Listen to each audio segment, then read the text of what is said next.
Boa noite a todos. Eu sou o contador de histórias e estou aqui para ajudar vocês a pegar no sono com essas histórias de terror ambientadas em restaurantes. Então, antes de começarmos, não se esqueçam de se inscrever no canal e curtir o vídeo. Adoraria saber de onde vocês são e que horas estão assistindo. Então deixem um comentário. Quando estiverem prontos, fiquem à vontade e relaxem. Era uma noite como qualquer outra, e meu pai decidiu que era hora de comemorar. Meu irmão tinha acabado de concluir mais um ano letivo, e eu tinha conseguido uma vaga na universidade, então era o momento perfeito para sairmos para jantar. Para ser sincera, uma hamburgueria não era minha primeira opção, mas sendo a irmã mais velha, eu precisava agir como adulta e deixar minhas preferências de lado. Joshua, meu irmão mais novo, estava radiante, convencido de que um hambúrguer era a solução para todos os problemas. Minha mãe, por outro lado, estava mais focada no celular do que no que acontecia ao nosso redor. Chegamos ao restaurante por volta das 8 da noite e fomos recebidos pelo refrescante ar-condicionado, algo que agradecemos imensamente depois de termos suado no calor sufocante lá fora. Mas, ao olhar ao redor, percebi que o lugar estava quase vazio. Havia apenas algumas famílias e um grupo de amigos rindo num canto. O lado bom disso era que havia bastante espaço livre e podíamos escolher onde sentar. Optamos por uma mesa perto da janela. Enquanto meu pai e eu íamos fazer o pedido, tudo parecia estar indo bem, até que eu vi atrás do balcão. Era o meu ex, Samuel, vestido com o uniforme do restaurante e usando um chapéu ridículo que mal cobria seu cabelo desgrenhado. Sua expressão era amigável, quase boba, como se ele fosse o tipo de pessoa que não faria mal a uma mosca. Mas eu conhecia a verdade. O motivo pelo qual terminei com ele foi porque percebi que ele era uma pessoa horrível e potencialmente perigosa para mim e para a sociedade em geral. No começo, achei que ele fosse inofensivo, como aqueles garotos que parecem um pouco problemáticos e incompreendidos. Mas, depois de um tempo, percebi que ele era um verdadeiro monstro. Fisicamente, ele não parecia ameaçador, mas havia um lado sombrio em sua personalidade. Ele era manipulador, venenoso e tinha uma raiva excessiva borbulhando logo abaixo da superfície. Evitei olhar em seus olhos, mas ele me reconheceu na mesma hora e me chamou como se nada tivesse acontecido entre nós. Oi, Sofia, você está ótima. Ele disse isso com um tom tão casual que me deu arrepios. Era como se ele não fosse o mesmo cara que me prendeu dentro da casa dele e ameaçou a minha vida no dia em que terminei com ele. Ele me perseguiu pelas redes sociais, naquela manhã. Quando escapei pela janela, jurei que nunca mais cruzaria o caminho dele. Mas lá estava ele. Eu queria gritar com ele, perguntar como tinha coragem de falar comigo tão tranquilamente. Mas eu conhecia o seu jogo. Se eu ficasse irritada, seria eu a vilã da história? E ele só pareceria a vítima. Com isso em mente, decidi ignorá-lo e agilizar meu pedido. Quando voltei para a mesa com a bandeja, meu coração estava batendo rápido. Mais rápido do que eu queria admitir. Ele não tinha dito nada estranho, mas vê-lo de novo me deixou inquieta. Enquanto comíamos, Samuel passou várias vezes pela nossa mesa, sempre com um sorriso um pouco maior do que o necessário. Mas só eu percebia isso. Minha mãe estava distraída demais com o celular para notar qualquer coisa estranha. E meu pai estava concentrado no hambúrguer. Enquanto isso, Samuel continuava me olhando, com uma expressão estranha, como se estivesse esperando minha reação. Eu queria sair correndo dali. Tinha dado apenas algumas mordidas quando senti algo estranho. Um croc. Um som que definitivamente não pertencia a um hambúrguer. Instintivamente, abri o pão para ver o que havia dentro. O que vi me deixou paralisada. Entre o queijo e a carne, havia partes esmagadas de baratas. As pernas estavam grudadas no molho, e um líquido escuro escorria dos restos. Que merda é essa? Murmurei horrorizada, sentindo minha garganta se fechar. Levantei-me num impulso e larguei o hambúrguer na bandeja, tomada pelo nojo e pela repulsa. E, embora quisesse vomitar, meu nervosismo me impediu. Olhei para meu pai, que notou o que estava na minha bandeja. Sua expressão mudou de surpresa para uma fúria que eu raramente tinha visto nele. Mas que porra é essa? Ele gritou, pegando o hambúrguer e indo até o balcão. Minha mãe e Joshua nos encararam, confusos. Vi meu pai apontar para o hambúrguer como se fosse uma prova de crime. Os funcionários pareciam chocados. Mas, de repente, Samuel saiu da cozinha com uma atitude cuidadosamente ensaiada, como se já estivesse preparado para qualquer coisa. Nossa, sinto muito. Eu não sei como isso pode ter acontecido. Vou chamar o gerente. Ele disse isso, mas eu sabia que ele não iria procurar ninguém. Quando ele entrou na cozinha, um arrepio percorreu meu corpo. Finalmente consegui respirar e gritei: quando o gerente vier, eu vou fazer um escândalo. Não vou deixar isso passar. Você está bem, Sofia? Meu pai perguntou. Não, isso foi intencional. Esse é o Samuel, meu ex. Foi nesse momento que Samuel voltou, mas não trouxe o gerente. Ele estava segurando o mesmo hambúrguer, mas seu sorriso não era mais amigável. Algo em seu rosto me fez sentir um medo profundo, como se suas intenções tivessem se tornado ainda mais sombrias. Eu sabia que ele estava prestes a fazer algo ruim. Sem aviso, Samuel pulou o balcão. Num piscar de olhos, ele estava bem na minha frente. Meu corpo congelou. Ele segurou meu braço com força. Antes que eu pudesse reagir, enfiou o hambúrguer no meu rosto, pressionando-o agressivamente. Naquele momento, o cheiro nauseante me atingiu. Era uma mistura de carne podre, ovos estragados e um cheiro químico indescritível. Quando o hambúrguer encostou nos meus lábios, senti as pernas da barata esmagada entrarem na minha boca. Tentei me afastar, mas ele era mais forte. Com a outra mão, agarrou meu queixo, forçando minha boca a se abrir. O pão se despedaçava, e um líquido viscoso escorria pelo meu rosto. Algo caiu na minha língua. O gosto metálico me fez querer vomitar na hora. Mas, quando comecei a engasgar, Samuel apertou ainda mais e riu, forçando-me a engolir os fragmentos nojentos. Aquilo durou apenas 2 ou 3 segundos, mas pareceu uma eternidade. Até que, finalmente, meu pai reagiu. Ele avançou em Samuel, agarrou-o pela camisa e o jogou no chão com força. O resto foi caos. No fim, a polícia chegou e levou Samuel embora, chorando e implorando. Desde aquele dia, nunca mais consegui comer hambúrgueres sem sentir as pernas de uma barata roçando nos meus lábios. E, se um dia eu encontrar Samuel de novo, só posso rezar para que ele não me reconheça.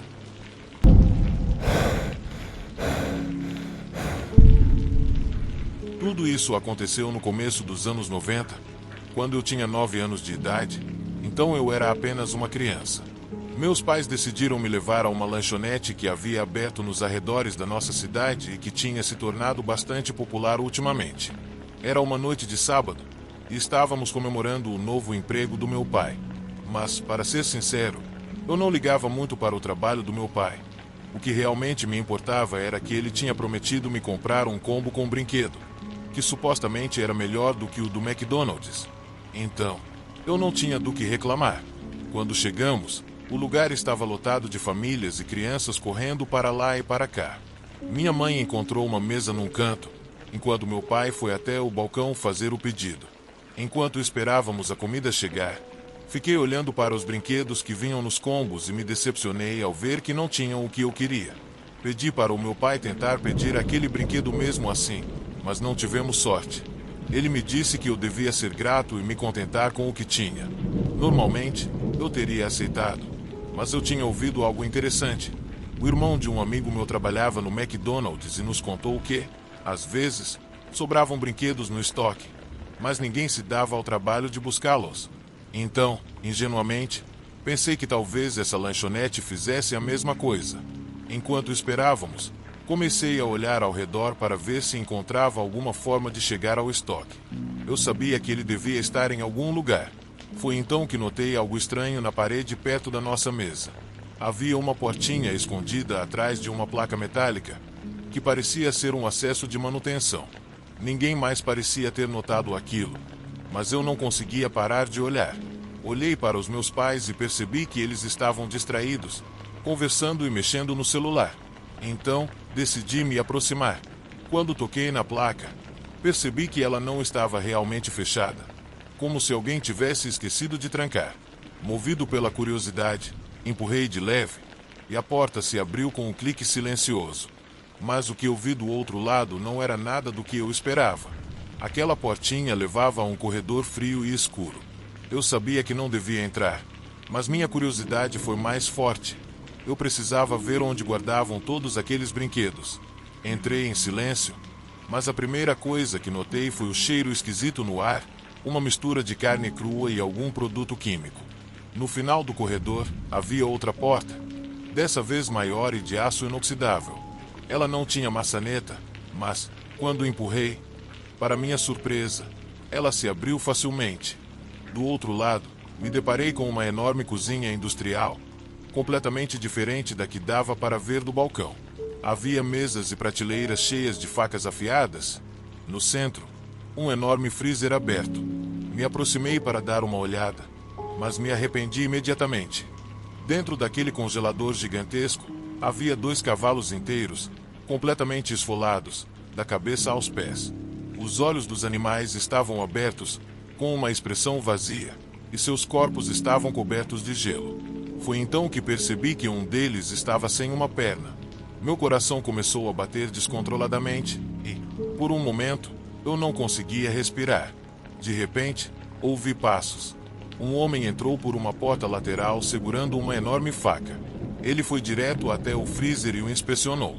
Então, vi ele cortar a outra perna do cavalo, como se fosse um simples pedaço de carne qualquer. Aquilo foi a coisa mais horrível que eu já tinha visto na vida. Fiquei sem ar e, sem querer, soltei um pequeno grito. O som ecoou pelo cômodo, e o homem se virou bruscamente. Nossos olhos se encontraram, e sua expressão ficou furiosa. Ele era um sujeito grande, usava um avental manchado de sangue e agarrou meu braço com tanta força que eu soltei um gemido de dor. "O que você está fazendo aqui, moleque?" Ele perguntou, irritado. Tentei inventar uma desculpa, mas as palavras simplesmente não saíam. Nesse momento, o homem colocou a faca sobre uma mesa perto do freezer e avançou para cima de mim, tomado por uma fúria incontrolável. "Você não devia ter visto isso", ele disse, antes de me agarrar como se eu fosse um boneco e me jogar em cima de uma mesa fria. Eu não conseguia me mover. O medo me paralisou. Foi então que outro homem entrou correndo na cozinha. Quando me viu, seus olhos se arregalaram. "O que é isso?" perguntou, alarmado. O primeiro homem respondeu, dizendo que eu tinha entrado para bisbilhotar. Pegando a faca, ele olhou para o outro cara e piscou, como se aquilo fosse uma piada. "E se, ao invés do cavalo, a gente cozinhar esse moleque?" ele disse, e um arrepio percorreu minha espinha. Tentei me mexer, mas ele me segurava com muita força. "Ele é só uma criança, Ted. Ele não sabe de nada", disse o outro homem. "Não importa. Ele é um pirralho intrometido, e eu tô com vontade de comer ele", respondeu Ted, inclinando-se com a lâmina cada vez mais perto do meu rosto. Naquele momento, eu tive certeza de que não sairia vivo dali. Eu sabia que eles iam me cortar em pedaços e me transformar em hambúrguer, assim como aquele pobre cavalo congelado. "Você tá pegando pesado, Ted. Vamos dar uma chance pro garoto", disse o outro homem. Ele então se virou para mim e acrescentou: "Escuta aqui, moleque. Se você contar para alguém o que viu aqui, a gente vai na sua casa e transforma você e sua família em carne moída. Mas, se ficar quieto, tudo vai ficar bem. Entendeu?" Meus olhos se encheram de lágrimas, e eu balancei a cabeça freneticamente. Eu queria gritar, mas sabia que isso só pioraria as coisas. Ted riu com desprezo e me empurrou no chão. "Sai daqui. E lembra do que a gente falou", disse ele, apontando para a porta com a faca na mão. Eu não perdi tempo. Corri o mais rápido que pude de volta para a mesa onde meus pais estavam. Tentei contar tudo para eles, mas meu pai só franziu a testa e minha mãe revirou os olhos. "Para de inventar histórias, Ralph. Hoje é um dia especial para o seu pai", ela disse. "Não tem graça, garoto. Se for por causa do brinquedo, eu compro outro", disse meu pai. Eu insisti, mas um funcionário que estava limpando por perto riu. "Você tem muita imaginação, garoto. Quem sabe um dia vira escritor." Quando olhei para ele, percebi que seu olhar era frio e ameaçador. Ele sabia que eu estava falando a verdade. Meus pais continuaram comendo, ignorando meus apelos. E, naquele dia, eu aprendi uma coisa. Mesmo que eu contasse a verdade, ninguém acreditaria em mim. A lanchonete continuou funcionando por alguns anos, até fechar em 1995. Mas eu tenho certeza absoluta de que ninguém nunca soube que o que eles estavam servindo ali era carne de cavalo, e não há como provar.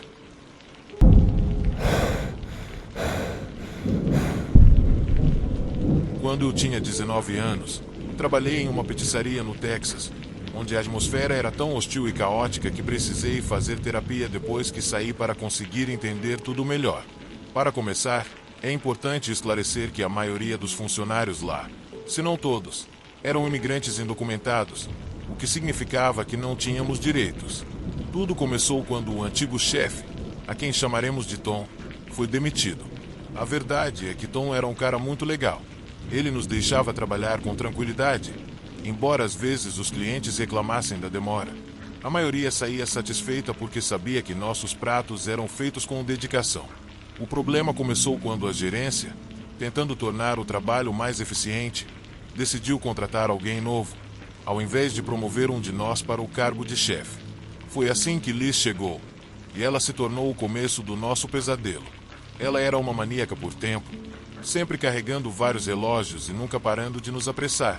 A gerência a adorava porque, supostamente, ela já tinha feito maravilhas em outros restaurantes. Mas, para nós, ela transformou nossa vida em um inferno desde o primeiro dia. Liz não nos dava um segundo de descanso. Assim que um cliente chegava, tínhamos que estar prontos imediatamente. Ela não se importava se estávamos no meio do preparo da comida. Queria tudo feito com antecedência e de forma automatizada. Era sufocante. Toda vez que víamos um cliente entrando, sentíamos um frio na espinha. E se algum de nós tentasse relaxar por um instante, ela aparecia como um raio, gritando furiosa. Era impossível escapar de seu olhar. No começo, pensamos que ela só queria causar uma boa impressão e que logo iria se acalmar. Mas os dias passavam e ela ficava cada vez mais intensa. Começou a nos cronometrar para tudo e a nos pressionar sem parar. Fazíamos piadas sobre a loucura dela no fim do expediente, mas, no fundo, ninguém tinha coragem de confrontá-la. E não era apenas porque ela era nossa chefe. Liz era simplesmente assustadora. Seu olhar era intimidador, e sentíamos que qualquer comentário poderia custar nosso emprego. As regras que ela impôs eram absurdas. Uma vez por semana, ela nos obrigava a preparar os pedidos sob sua supervisão. Para cada segundo que ultrapassássemos o tempo estipulado, ela descontava de nosso salário. À medida que o estresse aumentava, vários colegas decidiram pedir demissão. Mas aí veio a parte perturbadora. Toda vez que alguém saía, Liz enlouquecia completamente. Ninguém conseguia nem olhar para ela, ou sua fúria seria desencadeada. No dia seguinte, ela chegava com uma energia estranha, quase sinistra. Tentamos descobrir o que acontecia com quem ia embora, mas parecia que simplesmente desapareciam. Nem mesmo suas famílias sabiam de nada. E, embora não tivéssemos provas, começamos a suspeitar que Liz tinha algo a ver com isso. Enquanto isso, a pressão na cozinha só aumentava. Lembro-me de uma vez em que um colega conseguiu fazer o trabalho em tempo recorde, mas isso apenas fez com que Liz ficasse ainda mais furiosa com quem não conseguia acompanhar o ritmo. A princípio, os clientes ficaram felizes porque a comida estava saindo rápido, mas, com o tempo, as reclamações começaram. Estávamos tão focados na velocidade que frequentemente esquecíamos ingredientes ou cometíamos erros. E, quando isso acontecia, Liz esperava pacientemente até o fim do expediente para descarregar sua raiva sobre nós. O ambiente do restaurante se tornava cada vez mais tenso. Um dia, um cara da cozinha errou e colocou bacon em uma pizza em vez de salame. O cliente reclamou. O que aconteceu a seguir foi completamente aterrorizante. Liz apareceu e começou a gritar com ele com uma fúria que nunca havíamos visto antes. E não foi só isso. Em um acesso de raiva, ela começou a jogar bandejas contra a parede. Com o passar das horas, a frustração crescia. Todos nós falávamos sobre o quão insano aquele trabalho era, mas sabíamos que tínhamos que tomar cuidado. Ninguém estava disposto a correr riscos. A essa altura, estávamos todos estressados. Até quando essa loucura ia durar? Essa pergunta sempre pairava no ar, mas ninguém queria descobrir. Era um pesadelo porque qualquer pessoa que pedisse demissão não parecia apenas estar saindo do emprego. Era como se estivesse deixando de existir. Então, nos agarramos aos nossos empregos, rezando para que um dia tudo voltasse ao normal. Mas o pior ainda estava por vir. O dia do horror. Lembro-me do dia mais assustador de todos. No fim do expediente, Liz nos reuniu lá fora e disse que aquela seria sua última grande prova. Sorrimos, acreditando que, se fizéssemos tudo certo, nunca mais a veríamos. Então, decidimos aguentar qualquer coisa. Mas ninguém imaginava o que ela realmente tinha planejado. De repente, a mulher puxou um revólver e apontou para todos nós. Ficamos paralisados, levantando as mãos, suando frio. Ouçam bem, não posso deixar nenhum funcionário incompetente para trás no meu último dia. Então, se preparem, disse ela. Meu turno termina às 21 horas. Vocês têm 15 minutos para terminar todos os pedidos. Quem demorar mais de 2 minutos, bom, está demitido. E começou a apontar para cada um de nós. No início, conseguimos preparar as pizzas no tempo insano que ela exigia. Mas, antes de chegar minha vez, um dos meus colegas demorou um segundo a mais. Ele nem teve tempo de pedir desculpas. Liz puxou o gatilho sem hesitar.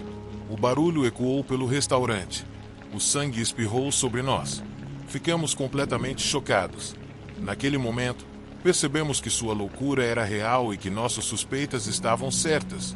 No começo, achamos que ela estava falando no sentido figurado, que a arma era só para nos pressionar.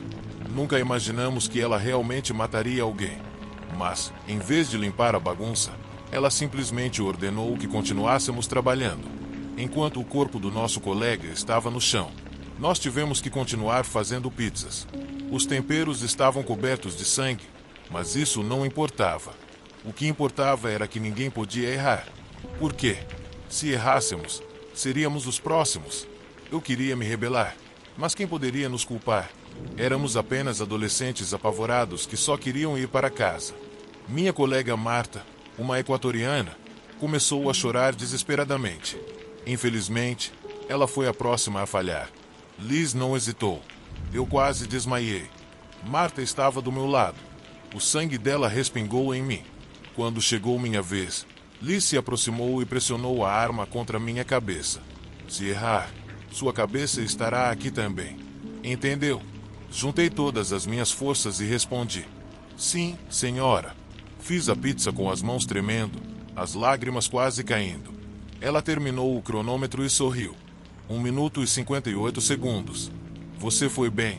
Então, olhou o relógio e disse: são 21 horas. Foi um prazer trabalhar com vocês. E, sem dizer mais nada, apontou a arma para a própria cabeça e puxou o gatilho. Ela caiu instantaneamente. Ninguém conseguia acreditar no que tinha acabado de acontecer. Depois daquela noite, nunca mais voltei àquele restaurante. Nem para pegar meu pagamento. O pior de tudo, a notícia nunca saiu. Apenas disseram que uma supervisora havia tirado a própria vida em casa, durante uma crise depressiva. Os meus colegas nunca foram mencionados. Hoje, vivo em outro país, legalmente, com um emprego digno. Mas depois daquela noite, tive ataques de pânico por anos. E, até hoje, o cheiro de sangue nunca saiu da minha memória.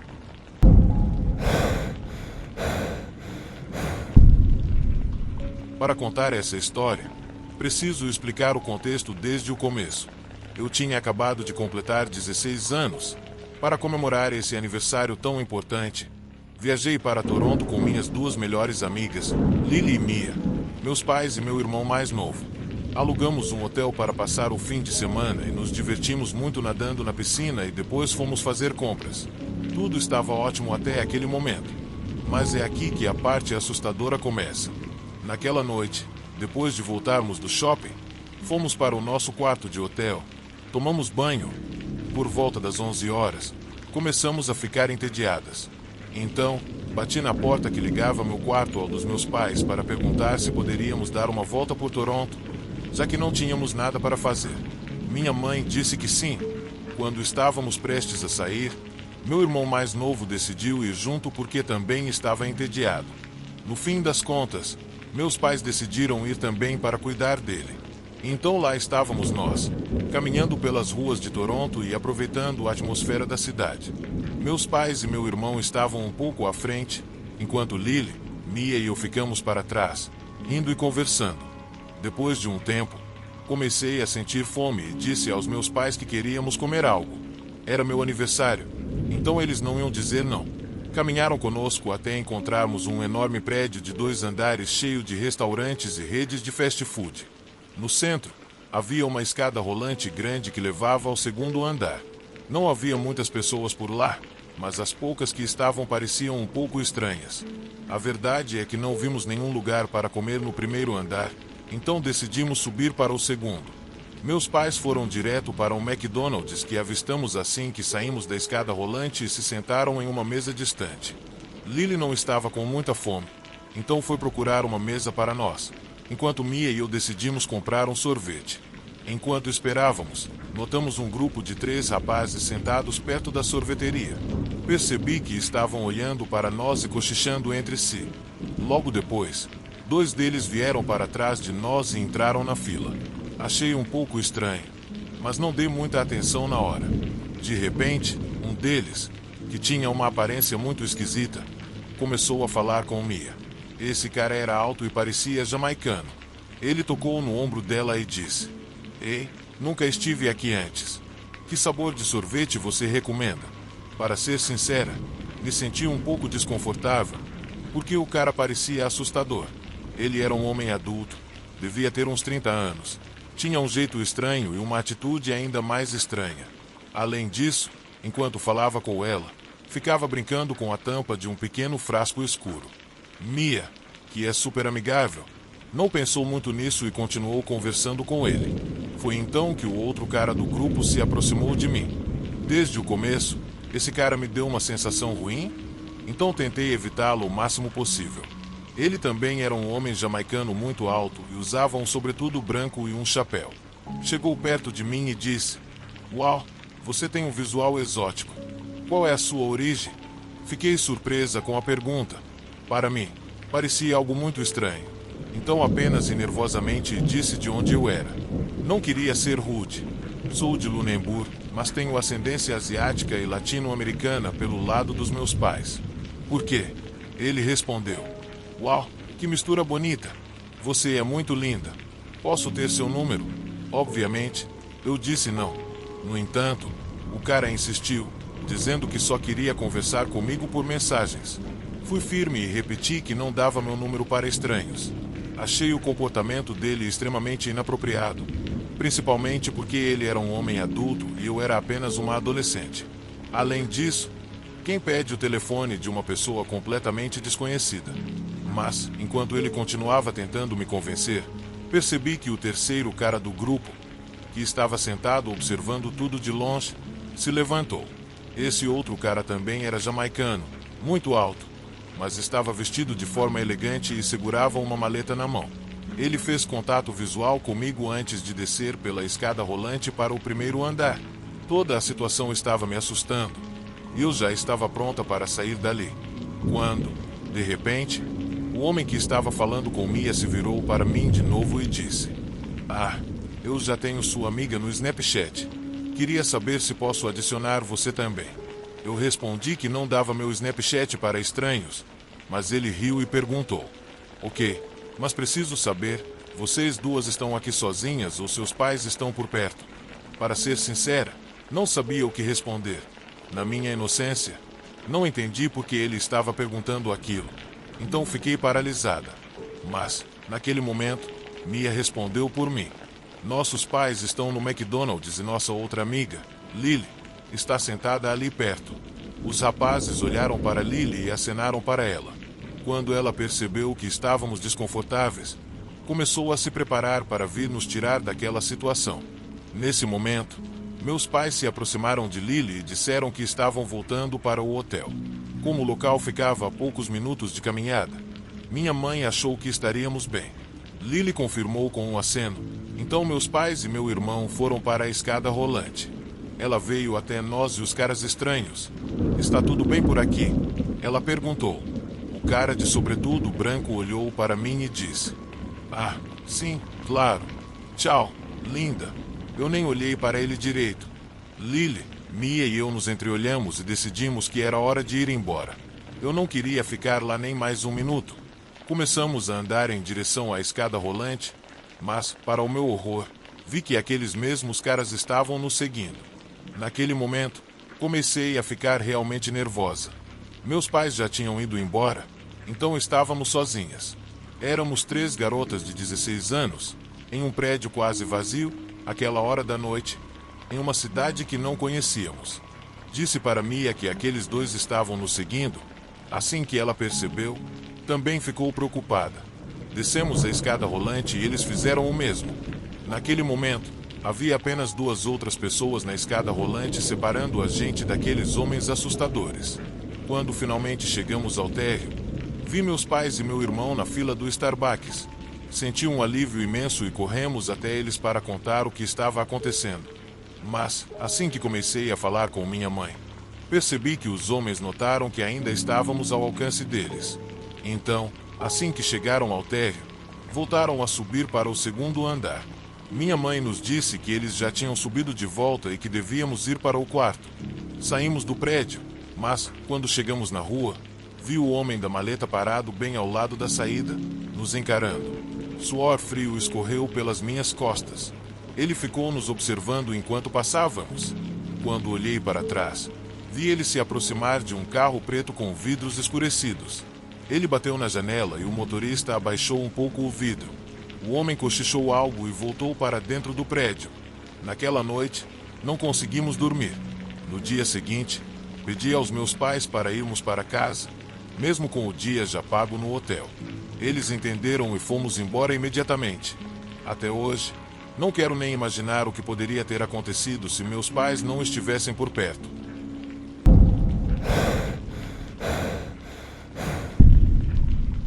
Era meu primeiro ano no ensino médio e o inverno estava chegando ao fim naquela noite. O ar estava fresco, mas não gelado, e minha amiga de infância, que chamaremos de Lila, me mandou uma mensagem perguntando o que eu estava fazendo e dizendo que estava com fome. Eu estava na casa da minha prima, que ficava a cerca de 8 quadras de onde Lila morava e a aproximadamente 1 milha de um McDonald's. Bem em frente ao McDonald's havia um Target e outras redes de fast food, e a 1,5 milha de distância estava um Burger King. Não sei quem teve a brilhante ideia de sair furtivamente à meia-noite para satisfazer a fome, mas lá estávamos nós. Eu nunca tinha feito nada assim antes. Para ser sincera, sair escondida foi bem fácil para mim. E Lila, bem, digamos que ela já estava acostumada. Cheguei um pouco atrasada, então ela já estava no ponto de encontro, vestindo jeans e um moletom azul, enquanto eu estava de pijama, com shorts e uma camisa de futebol que era muito grande para mim. Olhando agora, não foi a melhor escolha de roupa para um passeio à meia-noite em uma cidade fria e não muito segura. Nos encontramos na esquina e começamos a caminhar em direção ao McDonald's, conversando sobre os meninos de quem gostávamos e rindo do nosso professor de ciências. As ruas não estavam vazias, mas também não havia muitos carros. Eu só estava preocupada que minha mãe me visse andando por aí. Então decidimos atravessar o estacionamento do Target para economizar alguns passos. Claro que McDonald's e Target ficavam um pouco acima, mas isso não nos afetou porque estávamos vindo pela direção oposta. Quando atravessamos do Target para o McDonald's, vi um cara que parecia ter uns 1,80 metros de altura, usando um moletom preto com capô e shorts. Lila tinha cerca de 1,57 metros e eu estava entre 1,60 metros e 1,63 metros. Não pensei muito no cara, porque estávamos muito ocupadas rindo e conversando, embora ele tenha chamado minha atenção no início, e a imagem dele ficou na minha mente. Sendo as gênias que éramos, não nos ocorreu verificar se o McDonald's estava aberto, e aconteceu que estava, mas só para atendimento no drive-thru.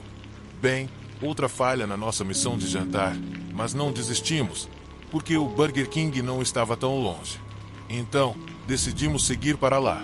Enquanto caminhávamos, eu fui à frente, e Lila ficava olhando para trás. Ela sempre faz isso quando vamos a qualquer lugar, de dia ou de noite. Ela é um pouco paranoica porque cresceu em um subúrbio perigoso, onde assaltos e agressões eram muito comuns. Em um momento, ela entrelaçou o braço no meu e sussurrou que o cara do moletom, que tínhamos visto algumas quadras atrás, estava nos seguindo. Isso imediatamente me deixou alerta, e eu discretamente olhei para trás para verificar. E lá estava ele, a apenas alguns metros de nós. Então, Lila começou a andar mais rápido e eu disse a ela para não correr tanto, porque se o cara percebesse que estávamos nervosas, as coisas poderiam complicar. Como eu disse, nossa cidade não era das mais seguras, então aprendi a ficar atenta ao meu redor desde pequena. Não era a mais inteligente da família, mas também não era burra. Então, lá estávamos nós, no meio da noite, andando rápido enquanto o cara suspeito nos seguia. Meu estômago estava apertado, pensando que, em algum momento, o cara poderia nos atacar. O que faríamos se isso acontecesse? Simplesmente não tínhamos um plano. Então só rezava para que isso não acontecesse. Continuamos em direção ao Burger King, mas nossa ansiedade só aumentava. Lila continuava olhando para trás de vez em quando, e o fato de o cara ainda estar ali me deixava cada vez mais nervosa. No entanto, decidi não deixar o medo nos parar. Estávamos em uma missão noturna, afinal, eu não ia deixar isso estragar por conta de um estranho. A adrenalina estava a mil. Embora fosse um pouco assustador, lá no fundo também era emocionante. Talvez um pouco de risco acrescentasse mais emoção à nossa noite. Quem sabe? O que estava claro era que não íamos parar até chegar naquele Burger King. Eu disse a Lila que deveríamos atravessar a rua e entrar no Target, que ficava do outro lado. Ela concordou. Enquanto fazíamos isso, olhei para trás e vi que o cara também estava atravessando. Nesse ponto, nossos nervos já estavam no limite, mas, enquanto Lila estava à beira de um ataque de pânico, por algum motivo, eu estava rindo da situação. Era como: qual a chance de eu sair pela primeira vez e acabar sendo seguida logo depois de sair do McDonald's? Não sabia se era o nervosismo ou quão louca a situação estava, mas, de qualquer jeito, eu queria viver toda a experiência da primeira fuga noturna. Então continuei rindo enquanto atravessávamos o enorme estacionamento do Target. Decidi ligar para minha prima para contar o que estava acontecendo. Eu sabia que estava fugindo e contei a ela que Lila estava em total modo pânico.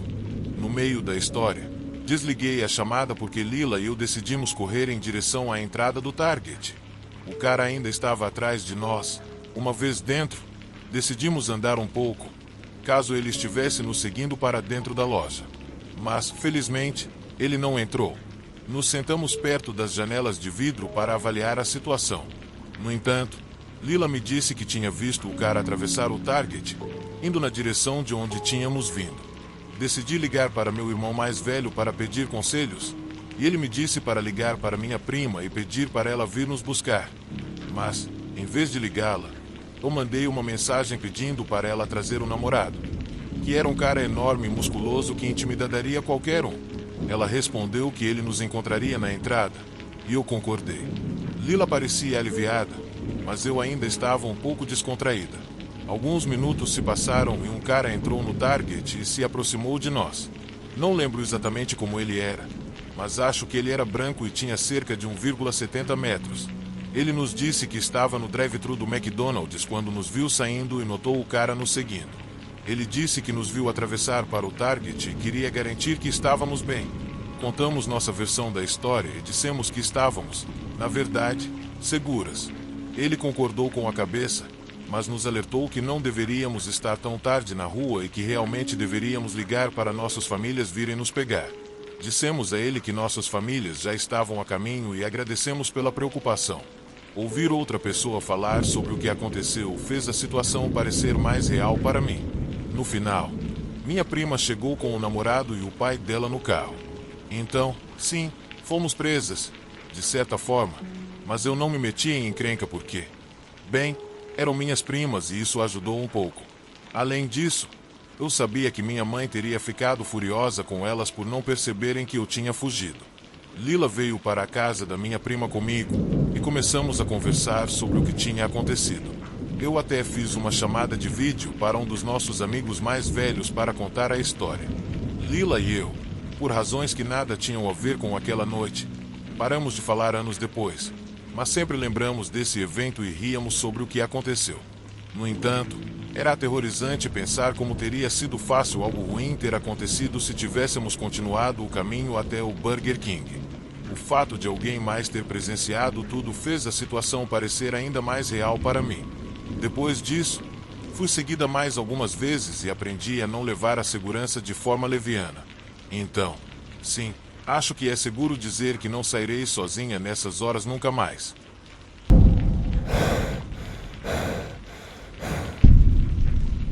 Para ser sincero, eu nunca quis que as coisas ficassem tão feias. Eu só queria uma pausa tranquila com os meus amigos. Mas quem poderia imaginar que tudo tomaria um rumo tão sombrio? Era o primeiro dia das férias do meu primeiro ano em Brown. Sinceramente, eu queria ter ficado no dormitório. Mas minha mãe não me deixava em paz, insistindo que eu voltasse para casa. Desde que me mudei para Rhode Island, estava fugindo dessa viagem de volta para Iowa e não queria lidar com meus irmãos gritando ou com as constantes reclamações da minha mãe. Não posso dizer que sou um grande fã do meu pai também, porque perdi o contato com ele há mais de 10 anos e nem sei como ele está, mesmo que minha mãe tenha feito todo o trabalho pesado desde que ele desapareceu. O ponto é que não era o melhor momento para voltar para casa. Eu sei, fui um pouco egoísta em chamar meus melhores amigos, Will e Blair, para me acompanharem. Eles moram no exterior e estavam planejando ficar na universidade, então não sabia se iam querer fazer a viagem. Mas, para minha surpresa, Blair ficou empolgada com a ideia de conhecer minha família, enquanto Will só queria saber se eu tinha irmãs bonitas. Típico do Will, o trio que formamos ficou forte fazendo coisas bobas juntos, desde saltar de penhascos até saltar de paraquedas. Então decidimos embarcar nessa aventura novamente. Saímos de Rhode Island rumo a Iowa e, claro, paramos em todos os lugares que Blair pensou em tirar fotos e ver as placas de estado. Fizemos paradas em várias gasolinas e tudo parecia perfeito até chegarmos à Pensilvânia. Meu caminhão é um daqueles antigos que dá problema de vez em quando. Às vezes esquenta e não liga, mas nada que eu não pudesse resolver. Naquele dia, um sedã escuro parou ao lado do meu caminhão e um cara de dentro perguntou se a gente tinha dinheiro para o combustível. Obviamente, éramos estudantes sem grana, endividados até o pescoço, então dissemos que não. Mas percebi que o cara deu uma olhada rápida na Blair antes de sair. Isso não parecia bom, pensei, mas o Will fez uma piada dizendo que não era nada demais. Então continuamos. Horas depois, estávamos prestes a atravessar de Ohio para Indiana quando Blair gritou: "Preciso de um banheiro agora." Não tinha posto de gasolina há milhas. Eu estava tão concentrado na direção que mal prestei atenção. Então ele disse: "Vou fazer xixi num arbusto e pronto", fazendo Will brincar que isso ia ser uma boa visão para os motoristas. Logo depois, vi uma casa estranha e decidi parar ali. Blair pulou do carro e foi até a porta antes que eu pudesse abrir a boca. "Não é meio esquisito esse lugar para mijar?" perguntou Will. "Claro, mas ele só precisa fazer xixi e depois a gente segue. Ainda temos um longo caminho", respondi. Mas, nesse momento, vi o sedã verde escuro aparecer de novo. O mesmo cara saiu e veio até nós. Will e eu nos olhamos e uma sensação estranha tomou conta de mim. Quando eu ia avisar o Will para procurar a Blair e ir embora, o cara sacou uma arma. A gente congelou, mas foi quando vimos a Blair espiando pela janela da casa. Ao ver a cena, ela entrou de novo. O cara nos perguntou sobre ela e disse para darmos tudo o que tínhamos. Mas, bem na hora, vi Blair se aproximando com um pedaço de madeira grande sobre o ombro do cara. Antes que ele pudesse reagir, ela o acertou na cabeça com ela e o cara caiu, tonto. Ele já estava fora de combate depois que o Will deu um chute na cara dele. Quando ele desmaiou, pegamos a arma e a jogamos o mais longe que conseguimos para a vegetação. Gritei para o Will e a Blair entrarem no carro. E, quando todos estavam dentro, liguei o carro e acelerei sem olhar para trás. "Cara, olha seu braço!" exclamou o Will naquele momento. Quando eu olhei, vi minha camiseta toda ensanguentada. "Eu tô bem. Só precisamos fugir desse maluco", respondi. "Como ele nos achou?" "A gente deixou ele para trás em outro estado", pensei, tentando racionalizar o que tinha acontecido. Nesse momento, a luz de verifique o motor começou a piscar e todos imediatamente se tensionaram. "Vai ficar tudo bem", Não tem como ele nos alcançar, falei, mesmo sem sentir muita confiança. Foi aí que vimos um McDonald's à distância, que parecia uma luz de esperança. Mas, quando nos aproximamos, percebi que as luzes estavam apagadas. Decidi dar uma olhada no problema com a luz do motor e pedi para o Will e a Blair ficarem no carro, só por precaução. Então, saí do carro, abri o capô e, imediatamente, uma fumaça quente saiu. Não sou nenhum gênio mecânico, mas sei que isso não é bom. Tirei o celular para pedir ajuda, mas não havia sinal. Ótimo, pensei, e voltei para o carro. Perguntei aos dois se tinham sinal, mas nada. Então, lá estávamos nós, no meio do nada, com o carro quebrado e um psicopata nos perseguindo. No fim, decidimos entrar no McDonald's que tínhamos na frente, esperando encontrar comida e um pouco de paz. Mas logo percebemos que o lugar estava mais desolado do que uma cidade fantasma. As mesas estavam viradas, as janelas cobertas de alguma sujeira, o chão manchado e as cadeiras em pedaços. O lugar cheirava à morte. Blair começou a procurar um kit de primeiros socorros, embora eu tenha dito que estava tudo bem. Mas ela não ouviu e foi para a cozinha. Eu tentei manter a calma, mas algo no ar me dizia que nada ia dar certo. De repente, ouvimos um grito horrível vindo da frente do restaurante e Will apareceu correndo, iluminado pelos faróis do nosso carro. Mas foi só por alguns segundos até vermos o cara do sedã, agora com uma faca, correndo atrás dele. Antes que eu pudesse fazer qualquer coisa, o cara o esfaqueou várias vezes nas costas, derrubando ele no chão, gravemente ferido. Meu sangue gelou. Não, gritei, enquanto Blair e eu recuávamos aterrorizadas. O cara começou a rir, triunfante, enquanto meu amigo morria no chão. Quem é o próximo? Perguntou ele zombando. Vamos rápido, sussurrei para Blair, e corremos para a cozinha, nos escondendo atrás de um bar enquanto ela chorava. Eu tentei acalmá-la, tampando sua boca para ela não fazer barulho. Mas então ouvi um som agudo cortando o ar, o som de uma faca em metal. Ele estava quase em cima da gente. Os passos do cara estavam ficando mais próximos e meu coração batia rápido. Mas, então, ouvi um barulho estranho e o cara começou a gritar enquanto se ouvia batidas e coisas caindo. Tinha alguém com ele.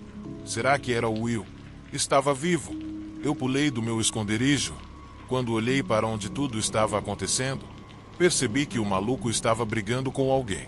Um homem estava lutando com ele para tirar a faca. Mas eu não sabia quem ele era ou de onde tinha aparecido. Tudo o que eu sabia era que precisava ajudá-lo a neutralizar aquele psicopata. Então fiz isso. Pulei em cima do cara e, entre os dois, conseguimos tirar a faca dele e dar-lhe uma surra. Depois, amarramos as mãos e os pés dele com as próprias roupas. O cara que nos ajudou acabou sendo um fazendeiro de uma vila próxima, que estava bêbado e foi dormir no McDonald's abandonado. Ele viu tudo desde o começo. Quando viu o cara esfaquear meu amigo e tentar fazer o mesmo com Blair e comigo, decidiu intervir. E ainda bem que ele fez isso, porque não sei o que teria sido de nós se ele não tivesse nos ajudado. Depois de amordaçar o cara, corri até a entrada para tentar ajudar o Will. Mas, infelizmente, não pude fazer nada por ele. Ele estava morto. No fim, caminhamos com o homem até a vila e, de lá, chamamos a polícia e o reboque. Depois do ocorrido, o cara que nos seguiu foi preso. Blair decidiu voltar para a cidade e eu dirigi para casa para ficar com meus pais. Agora, mais do que nunca, eu precisava deles. A morte do Will é algo que me assombra até hoje. Não consigo evitar de me sentir culpado por tê-lo convidado para aquela viagem que custou a vida dele.